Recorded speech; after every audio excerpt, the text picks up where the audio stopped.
जबलपुर में 800 करोड़ रुपए की लागत से बन रहे फ्लाईओवर में क्रैक आ गए हैं। यह फ्लाईओवर महानदा से LIC ऑफिस तक बनाया गया है और शहर की ट्रैफिक व्यवस्था को सुधारने में मददगार है। इंजीनियरों द्वारा की गई जांच में ब्रिज की संरचना या डिजाइन में कोई कमी नहीं पाई गई है। ब्रिज में एक्सपेंशन जॉइंट 10 mm का छोड़ा गया है और गैप से कोई समस्या नहीं है। तकनीकी टीम यह सुनिश्चित करेगी कि राइडिंग में कोई परेशानी नहीं हो। ACS नीरज मंडलोई द्वारा निरीक्षण किया गया और PWD मंत्री राकेश सिंह के निर्देश पर जांच जारी है।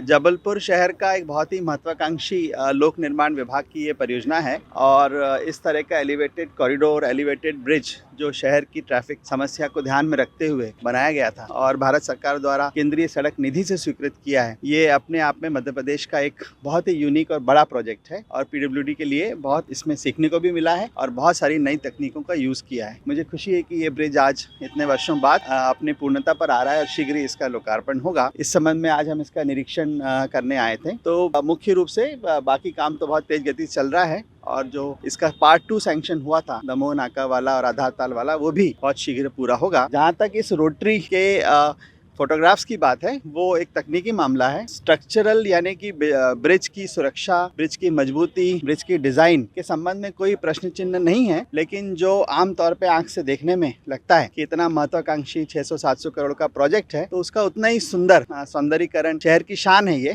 तो उतने अच्छे लुक, उतना इसका एक ब्यूटिफिकेशन भी होना चाहिए। क्योंकि रोटरी एक ऐसी चीज है कि बाहर एक बीम लगी है, अंदर एक बीम लगी है, बीम सर्दी गर्मी में एक्सपैंड होती है। तो मुझे बताया गया है कि उसके एक्सपेंशन के कारण जो जॉइंट था वो उसमें गैप आता है। उसका हम तकनीकी टीम से परीक्षण करा रहे हैं, वो गैप क्यों आया, यदि गैप आना है तो उसको कैसे हम कोई सवार के लिए, किसी कार के लिए, किसी स्कूटर के लिए परेशानी का कारण न बने और आने वाले लंबे समय में यदि उसमें पानी अंदर जाता है या कोई ऐसी समस्या तो नहीं उत्पन्न होगी, वो भी स्टडी करा लेंगे। परंतु ये मैं बताना चाह रहा हूँ कि कोई स्ट्रक्चरल या डिज़ाइन का इशू नहीं है, परंतु जो रोटरी बनने के बाद विजुअल या राइडिंग क्वालिटी या सरफेस, जैसा कहा गया कि थोड़ा सा क्रैक हमें नज़र आ रहा है, आपने भी देखा होगा, उसमें हम सीलेंट लगाकर या ऊपर उसको कैसे कोट लगाकर, थर्मोप्लास्टिक पेंट लगाकर और बेहतर बना सकें, ताकि शहर का एक मजबूत ब्रिज न सिर्फ मजबूत रहे बल्कि सुंदर भी रहे। देखिए, हम लोग भी जितने एलिवेटेड कॉरिडोर्स पे जाते हैं, सब जगह आपने देखा होगा